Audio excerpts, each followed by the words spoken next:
If your heat pump's refrigerant lines or indoor coil are icing up, it can lead to reduced efficiency, increased energy bills, and potentially cause system failure.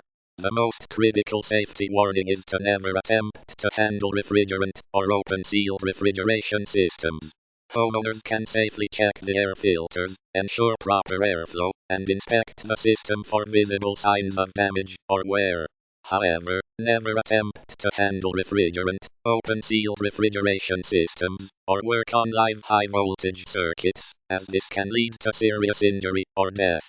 A qualified HVAC technician will perform a series of tests to diagnose the issue and recommend the necessary repairs.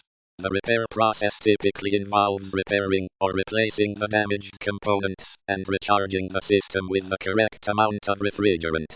Regular maintenance, including air filter replacements and system inspections, can help prevent iced-up refrigerant lines or indoor coils. If you notice any signs of severe damage, turn off the system and contact emergency services or a qualified technician immediately.